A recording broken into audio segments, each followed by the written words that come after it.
సూర్యుడితో సమానంగా కొలుస్తున్నటువంటి ఈ దేశంలో ఈ మధ్య కాలంలో డాక్టర్లందరూ కూడా ఈ పవిత్ర వృత్తిని ఎంతో అంకిత భావంతో ఆపదలో ఉన్నటువంటి వారికి వైద్య సేవలు అందిస్తూ ప్రాణాలను కాపాడుతున్నటువంటి వైద్యులను అకారణంగా అక్రమంగా వారిపైన దాడులే కాకుండా మరి మహిళా డాక్టర్ల పైన అత్యాచారం చేయడం సమాజం అంతా కూడా సిగ్గుతోనే తలెత్తుకోవాలని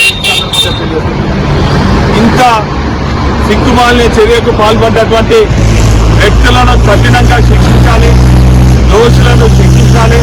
ఇటువంటి ఘటనలో తిరిగి మరొకసారి జరగకుండా కేంద్ర రాష్ట్ర ప్రభుత్వాలు చర్యలు తీసుకోవాలని కూడా ఈ సందర్భంగా తెలియజేసుకుంటున్నాను. ఈ మధ్య కాలంలో కల్కత్తాలో జరిగినటువంటి సంఘటన ఎంతో బాధాకరం. ఆ మహిళా డాక్టర్ కుటుంబానికి మనమందరం కూడా అండగా ఉందాం.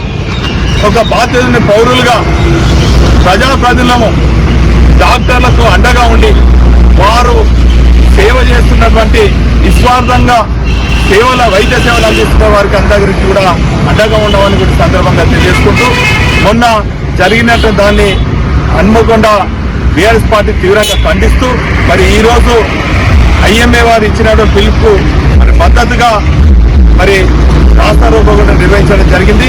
వెంటనే దోషులను శిక్షించాలి. అదేవిధంగా ఇటువంటి సంఘటనలు జరగకుండా కేంద్ర రాష్ట్ర ప్రభుత్వాలు చర్యలు తీసుకోవాలని కూడా ఈ సందర్భంగా తెలియజేసుకుంటూ మా సంపూర్ణ మద్దతు డాక్టర్